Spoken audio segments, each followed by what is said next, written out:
ചെറിയ കുട്ടികളെ സംബന്ധിച്ചിടത്തോളം ഏറ്റവും കൂടുതൽ ആവശ്യമായ ഒന്നാണ് സ്വാതന്ത്ര്യം, ഫ്രീഡം.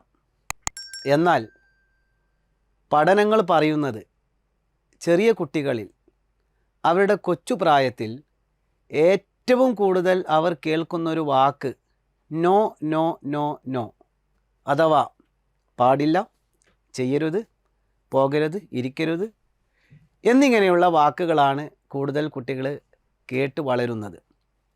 ഒരു രസകരമായ ഒരു അനുഭവം ഉണ്ടായിരുന്നു. ഒരു കുട്ടിയുടെ പേര് ജോൺ എന്നാണ്. കുട്ടി സ്കൂളിൽ പോയപ്പോൾ ടീച്ചർ കുട്ടിയോട് ചോദിച്ചു, മകൻ്റെ പേരെന്താണ്? കുട്ടി പറഞ്ഞു ഡോൺ ജോൺ. ടീച്ചർ അത്ഭുതപ്പെട്ടു. ഡോണ്ട് ജോൺ, എന്താണ് ഇങ്ങനെ പറയാൻ കാരണം? അന്വേഷിച്ച് നോക്കുമ്പോഴാണ് കാര്യങ്ങൾ മനസ്സിലാവുന്നത്. വീട്ടിൽ ജോണിൻ്റെ അച്ഛൻ കുട്ടി എന്ത് കാര്യം ചെയ്യുമ്പോഴും don't John, don't John, don't John, അരുത് ജോൺ എന്നിങ്ങനെ പറഞ്ഞുകൊണ്ടിരിക്കും. ഇത് കേട്ട് കുട്ടി മനസ്സിലാക്കിയിരിക്കുന്നത് തൻ്റെ പേര് തന്നെ ഡോൺ ജോൺ എന്നാണ്. ഇതുപോലെയാണ് കൊച്ചുകുട്ടികൾ. അവർക്ക് ഒന്നിനും സ്വാതന്ത്ര്യമില്ലാത്ത ഒരു കാലഘട്ടത്തിലൂടെയാണ് ഇപ്പോൾ പോയിക്കൊണ്ടിരിക്കുന്നത്.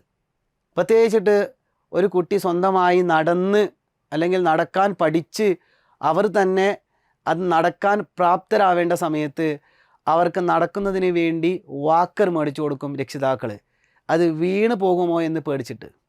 ആ വാക്കർ ഉള്ളത് കൊണ്ട് അവർ വീണ് പോയി അതിൽ നിന്നും ഫെയിലിയറായ ആ സംഭവത്തിൽ നിന്നും പാഠം ഉൾക്കൊണ്ട് വരാൻ പോലുമുള്ള സ്വാതന്ത്ര്യം ആ കുട്ടിക്ക് പലപ്പോഴും ലഭിക്കുന്നില്ല. നമ്മുടെയൊക്കെ വീടുകളിൽ നാം ശ്രദ്ധിച്ചിട്ടുണ്ടാകും, കോണി സ്റ്റെയർ കേസുള്ള വീടുകളിൽ, ഇപ്പോൾ 2 നില വീടൊക്കെയുള്ള സ്ഥലങ്ങളാണെങ്കിൽ കോണി കയറുന്ന ഭാഗത്ത് ചെറിയ കുട്ടികളുണ്ടെങ്കിൽ അവിടെ വല്ല തടസ്സങ്ങൾ വെച്ചുകൊണ്ട്, വല്ല കസേരയോ അല്ലെങ്കിൽ ഇരുമ്പ് കഷ്ണങ്ങളോ കൊണ്ട് അവിടെ ഒരു തടസ്സം കാണാം നമുക്ക്. കാരണം എന്താണ്? ഈ കുട്ടി കോണി കയറി പോകുന്നത് തടസ്സപ്പെടുത്താൻ വേണ്ടിയിട്ടാണ്. അപ്പോൾ അതിന് പോലും കുട്ടിക്ക് സ്വാതന്ത്ര്യമില്ല.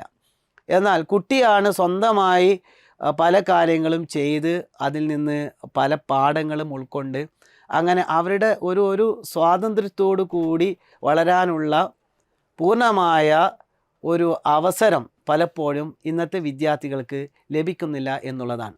ഡോക്ടർ മറിയ മോണ്ടിസോറിയുടെ മോണ്ടിസോറി തത്വങ്ങളുടെ പ്രധാനപ്പെട്ട തത്വങ്ങളിൽപ്പെട്ട ഏറ്റവും പ്രധാനപ്പെട്ട ഒരു തത്വമാണ് ചിൽഡ്രൻ നീഡ് ഫ്രീഡം. കുട്ടിക്ക് സ്വാതന്ത്ര്യം ആവശ്യമാണ്.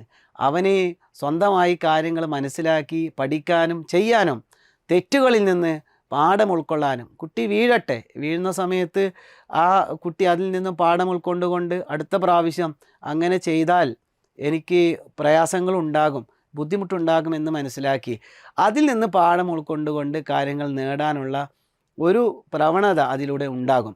അതുകൊണ്ട് ഡോക്ടർ മറിയ മോണ്ടിസോറിയുടെ മോണ്ടിസോറി പ്രിൻസിപ്പിളിൽ അടിസ്ഥാനമായി ഊന്നി പറയുന്ന ഒരു കാര്യമാണ് കുട്ടിക്ക് എല്ലാ കാര്യവും പഠിക്കാനും അറിയാനും നേടാനുമുള്ള സ്വാതന്ത്ര്യമുണ്ടെന്നാണ്. മറിയ മോണ്ടിസോറിയുടെ മോണ്ടിസോറി പ്രിൻസിപ്പിൾ പ്രകാരം ഒരു കുട്ടി ക്ലാസ്സിലേക്ക് പോയാൽ ആ ക്ലാസ് റൂമിൽ എത്തിക്കഴിഞ്ഞാൽ ആ കുട്ടിക്ക് ഇഷ്ടമുള്ള സബ്ജക്റ്റ്, ഇഷ്ടമുള്ള അപ്പറേറ്റസ് എടുത്ത് പഠിക്കാനും ഇഷ്ടമുള്ളത് ചെയ്യാനുമുള്ള സ്വാതന്ത്ര്യം അവിടെ മറിയ മോണ്ടിസോറി തൻ്റെ മോണ്ടിസോറി കോൺസെപ്റ്റിലൂടെ നൽകുന്നുണ്ട്. അപ്പോൾ ഈ ഒരു കോൺസെപ്റ്റിനെ കുറിച്ച് കൂടുതൽ അറിയാൻ വേണ്ടി നമ്മുടെ മോണ്ടിസോറി കോഴ്സൊക്കെ നിങ്ങൾ ചെയ്യുന്നത് കൂടുതൽ ഉപകാരപ്രദമായിരിക്കും.